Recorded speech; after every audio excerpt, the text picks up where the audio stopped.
اس کائنات کا سب سے پہلا گناہ کیا تھا اور سب سے پہلا گنہگار کون تھا؟ اس سوال کے جواب میں اکثر لوگ کہیں گے کہ وہ پہلا گناہ عزازیل یا شیطان مردود نے تب کیا تھا جب اس نے حضرت آدم علیہ السلام کو سجدہ کرنے سے انکار کر دیا تھا اور کہا تھا کہ میں اس سے بہتر ہوں، مجھے تو آگ سے پیدا کیا گیا ہے جبکہ اسے مٹی سے۔ یعنی کائنات کا پہلا گناہ غرور و تکبر تھا جس نے عزازیل کو ابلیس بنا دیا تھا۔ لیکن تاریخ انسانی میں اس سرزمین پر پہلا گناہ جس شخص نے کیا تھا اس کے متعلق بہت کم لوگ واقف ہیں۔ دراصل حضرت آدم علیہ السلام کے اس دنیا میں تشریف لانے کے بعد آپ علیہ السلام کے ایک بیٹے نے آپ کے دوسرے بیٹے کا قتل کر کے تاریخ انسانی کا سب سے پہلا گناہ کیا تھا۔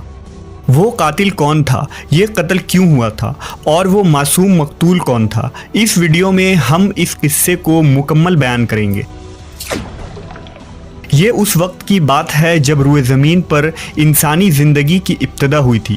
بابا آدم علیہ السلام اور اماں حوا علیہ السلام کو ایک ممنون پھل کھانے کی وجہ سے بطور سزا جنت سے دنیا میں بھیجا گیا تھا۔ آپ دونوں نے اللہ کے بارگاہ میں بہت التجا اور معافی مانگی۔ بخشش طلب کرنے کے بعد اس فانی دنیا میں آپ دونوں سزا کاٹ رہے تھے۔ چند عرصوں بعد اماں حوا علیہ السلام کے بطن سے اولاد کی پیدائش ہوئی۔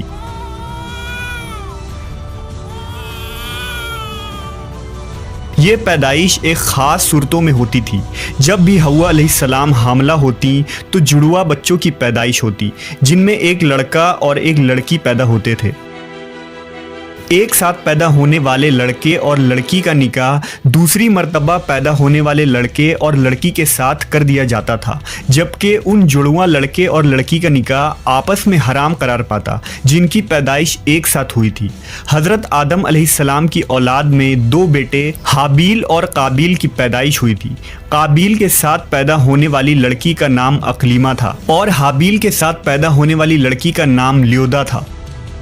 حضرت آدم علیہ السلام کی شریعت کے مطابق اقلیمہ قابیل کی بہن تھی اور لیودا حابیل کی بہن تھی، لہذا دستور کے مطابق قابیل کا نکاح حابیل کی بہن لیودا سے ہونا تھا اور حابیل کا نکاح اقلیمہ سے ہونا تھا۔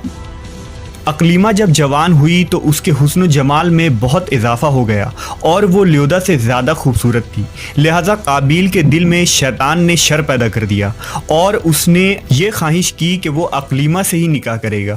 قابیل شریعت سے واقف تھا، اس کے باوجود وہ اپنی ضد اور ہٹ دھرمی پر قائم رہا۔ حضرت آدم علیہ السلام نے قابیل کو بہت سمجھایا اور اللہ کا خوف دلایا مگر وہ نہ مانا۔ آخر کار حضرت آدم علیہ السلام نے دونوں کے درمیان فیصلہ کا یہ راستہ نکالا کہ آپ نے حابیل اور قابیل دونوں کو اللہ رب العزت کی بارگاہ میں قربانی پیش کرنے کا حکم دیا اور فرمایا کہ تم دونوں میں سے جو بھی اقلیمہ کا حقیقی حقدار ہوگا اللہ تعالیٰ اس کی قربانی کو قبول فرما لے گا اور اس طرح فیصلہ ہو جائے گا۔ اس زمانے میں قربانی قبول ہونے کی یہ نشانی ہوتی تھی کہ قربانی کرنے والا اپنی قربانی کو پہاڑ کی اونچی چوٹی پر رکھ دیتا اور آسمان سے ایک آگ اتر کر اس کو جلا دیتی، اور جو قربانی قبول نہیں ہوتی اسے آگ نہیں کھایا کرتی تھی۔ اگلی صبح حابیل اپنی بہترین مویشیوں کو ساتھ لایا اور ان میں سب سے اعلیٰ قسم کی بھیڑ کو قربانی کے لیے پیش کیا۔ قابیل چونکہ کھیتی باڑی کیا کرتا تھا لہٰذا اس نے کچھ اناج اٹھا لایا جو کہ سب سے گھٹیا قسم کی تھیں۔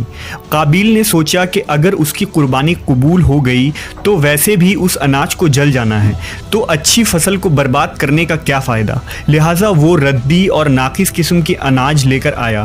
جبکہ حابیل ایک نیک سیرت اور اللہ سے ڈرنے والا شخص تھا، چنانچہ اس نے نیک نیتی کے ساتھ خالص اللہ کی رضا کے لیے اپنی بہترین مویشی کو پیش کر دیا۔ دونوں بھائیوں نے اپنی اپنی قربانی ایک پہاڑ کے اوپر لے جا کر رکھ دی۔ اچانک آسمان سے ایک آگ نازل ہوئی اور اس آگ نے حابیل کی قربانی کی ہوئی بھیڑ کو جلا ڈالا اور قابیل کا اناج ویسے ہی پڑا رہ گیا۔ یوں فیصلہ ہو گیا کہ خدا حابیل کی قربانی سے راضی اور قابیل سے ناخوش ہے۔ یہ دیکھ کر قابیل غصے میں آ گیا اور انتقام کی آگ میں جلنے لگا۔ اس نے سب کے سامنے یہ اعلان کر دیا کہ وہ حابیل کو جان سے مار دے گا۔